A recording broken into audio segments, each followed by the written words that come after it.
फिर सुलगी संजौली अवैध मस्जिद की चिंगारी। एआईएमआईएम के नेता शोएब जमाई के बयान से फिर गरमाया मामला। मस्जिद कमेटी बोली, शोएब जमाई के बयान से नहीं इत्तेफाक। शिमला का माहौल खराब करने की बाहरी लोग कर रही कोशिश, सियासी बयानबाजी भी शुरू। संजौली में अवैध मस्जिद निर्माण के मामले में एक बार फिर से चिंगारी सुलग गई है।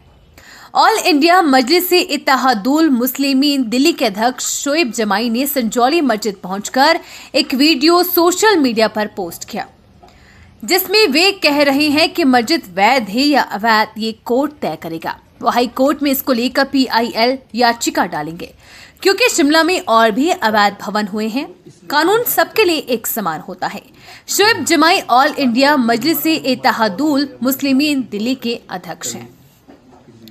मामले को बढ़ता देख संजौली मस्जिद कमेटी सामने आई है और उन्होंने पूरे मामले से किनारा करते हुए शांत माहौल को खराब करने और शोएब जमाई के बयान का खंडन किया है और उनके खिलाफ कार्रवाई की मांग की है।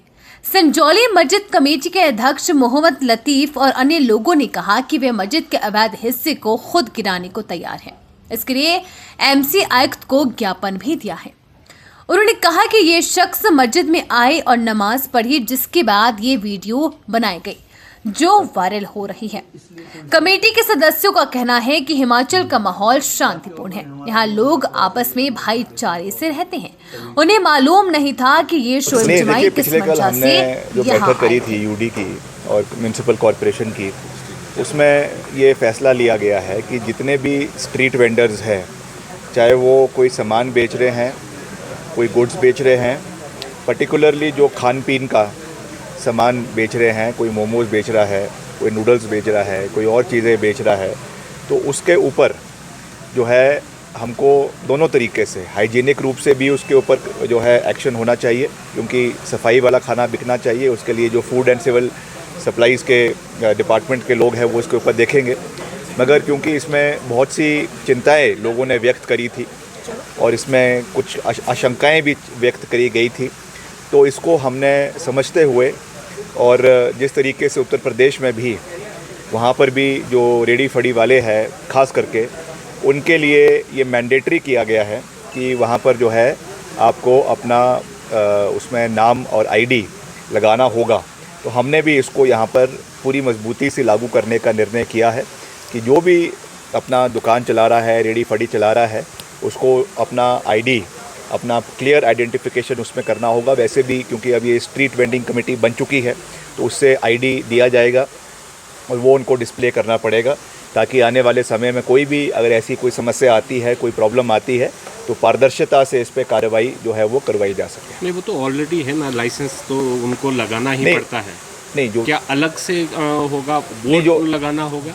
नहीं, जो स्ट्रीट वेंडिंग कमेटी है उसके माध्यम से, कमेटी के माध्यम से ID कार्ड्स बनाए जाएंगे और उसके ऊपर उनकी फ़ोटो, उनका जो रजिस्ट्रेशन नंबर और सब चीज़ें उसके ऊपर दी जाएगी। और उसको हमने जो है पर्टिकुलरली, मैंने अपने डायरेक्ट जो है हमारे सेक्रेटरी है उनको भी मैंने कहा है कि पर्टिकुलरली इसमें जो खाने पीने का जो स्टॉल्स लगे हैं उसके ऊपर भी इसको इम्प्लीमेंट किया जाएगा। आपके एक मंत्री ने विधानसभा में कहा था कि जो स्ट्रीट वेंडर्स हैं वो केवल हिमाचली बोनाफाइड होनी चाहिए, तो क्या कमेटी इस पर भी कुछ विचार करेगी?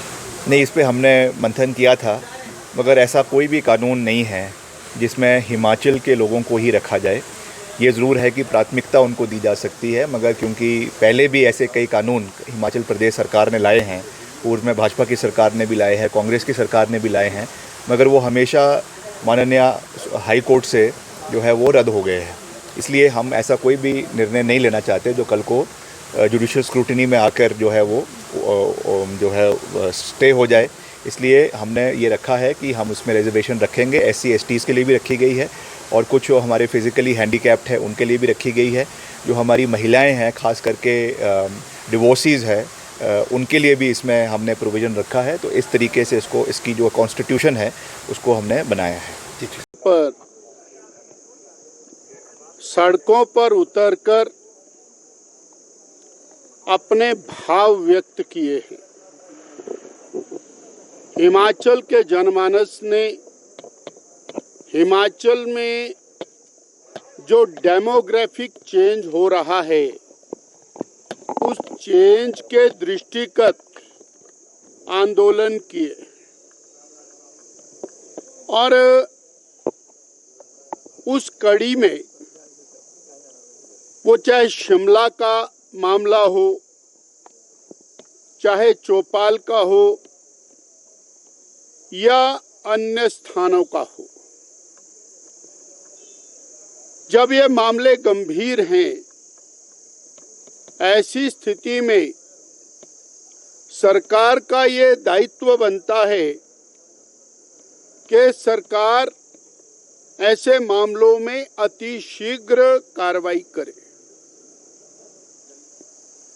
जैसे जैसे मामले लंबित होते हैं, वैसे वैसे कटुता भी बढ़ती है और वास्तु स्थिति से बदलकर दूसरी तरफ जाने का प्रयास होता है।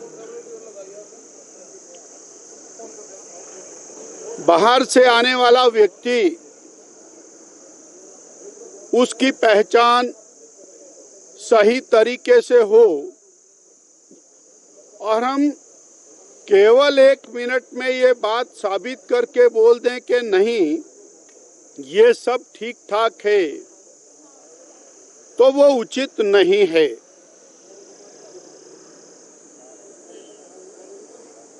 वो अनाधिकृत रूप से बनी हुई मस्जिद का विषय हो, उसके अंदर कोई भी व्यक्ति आज के समय में विवादित बयान देकर भावनाओं को भड़काने का प्रयास करता है, उस विषय में भी सरकार को गंभीरता से नोटिस लेने की जरूरत है। किसी भी मामले में देरी करना और सामान्य समाज के साथ अन्याय करने के बराबर है। इसी के साथ जुड़ा हुआ विषय है कि जिन्होंने सड़कों पर उतरकर जनभावनाओं को व्यक्त किया, उनके खिलाफ तरह तरह के मुकदमे दर्ज करने का जो विषय आ रहा है वो गलत है, वो चिंतनीय है और वो विसल ब्लोअर की संज्ञा के अंदर आते हैं।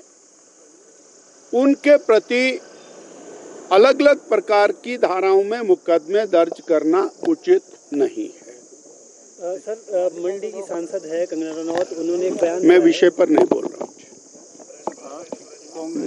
में नमाज पढ़ने आए, हम नमाज पढ़ने को कोई किसी को मना नहीं कर सकते। अब उनके बारे में ना हमारे मौलवी साहब जानते थे कि कौन है, ये कौन शख्स है। जब उनने वीडियो बनाई, जो वायरल हुई, तो हमको पता चला कि भाई तो दिल्ली से कोई शोएब जमाई नाम का कोई आदमी है। और ये आपको पता है, ये ओवैसी जी का AMI के आदमी है। उनका सबको पता कि कौन है। हमारी सरकार भी जानती है, प्रशासन भी जानती है कि ये जो है BJP के B टीम के आदमी है। इसमें बोलने में कोई शर्म नहीं है। हम उनसे आग्रह करते हैं कि हमारा संजौली का, खासकर शिमला का ये माहौल को खराब मत करो। हमारा आपसी जो भाईचारा है, जिस तरीके से हमारी सब प्लेटफार्मों में बात हो रही है, हिंदू संगठनों से भी बात हुई है, सनातन वालों से भी बात हुई है कि भाई इसको बैठ के हम सॉल्व कर रहे हैं। हमने तो खुद पहल की, हमारे मुफ्ती साहब है, मौलवी साहब है, हमने खुद पहल की, जिसका पूर्व मुख्यमंत्री शांता कुमार जी ने भी धन्यवाद किया कि भाई ये बहुत बड़ा इन्होंने पहल की है। ऐसा हो, अगर सब लोग सोचें तो बहुत अच्छी बात है। अब हमसे यही आग्रह करते हैं कि भाई तुम हमारा संजौली का माहौल मत खराब करो। हम जो हमारा जो चला सिस्टम, हमने खुद पहल करके जो हटाने को हम तैयार है। और बिल्डिंग का वीडियो दिखा रहे हैं, उनके तो नक्शे पास है, उनको क्या पता कि आगे क्या रूल रेगुलेशन है। जो आगे रूल रेगुलेशन के हिसाब किसी के 5 मंजिल है, किसी के 4 मंजिल है, वो तो MCN को परमिशन दी है। और हम तो बोले हमारा तो 2.5-2 मंजिल जो अवैध है उसको हम हटाने को खुद तैयार है। और उसमें उनको मैं बोलता हूँ बाहर के लोगों को इंटरफेयर करने की जरूरत नहीं है। हम स्वयं, हमने तो खुद लिख के दे दिया है। हम तो प्रशासन से भी आग्रह कर रहे हैं कि हमारे को जल्द से जल्द इसको हटाने में कोई कानूनी पहलू है इसमें चले। और कई वकीलों ने भी एप्लीकेशन लगा दी कि हमारी भी सुनाई हो, ऐसा हो वैसा हो, की जो बातें होनी, तो हम तो खुद हटाने के लिए तैयार है जो अवैध है हमारा। जो वीडियो हमारे मौलवी साहब थे वहाँ पे, इनकी जानकारी में नहीं था कि कौन है। अब जैसे नॉर्मल लोग आते हैं नमाज पढ़ने, मस्जिद में ये मामला हुआ है तो क्या इसकी करेंगे? हम तो तभी तो हमारे को इमीडिएट आप लोगों का सहयोग लेना पड़ा, मीडिया का, कि मीडिया ही तो मैन है हमारे पास। तो बाकी तो हमने तभी तो ये पहल ली कि हम तो इसका भरपूर खंडन करते हैं, जितना ज्यादा हो सके उससे ज्यादा हम खंडन करते हैं। ये आपको बाहर के लोगों को हमारे बारे में कोई 1 बजे के करीब पहुंचे यहाँ पर और हमें ये नहीं पता था कि ये ऐसे व्यक्ति हैं, हम तो जानते भी नहीं थे। वो तो हमें आज इससे जब वीडियो हमने देखी उनको ये नहीं पता कि भाई यहाँ पर जो बिल्डिंगें बनी हुई हैं इन सब के नक्शे पास है।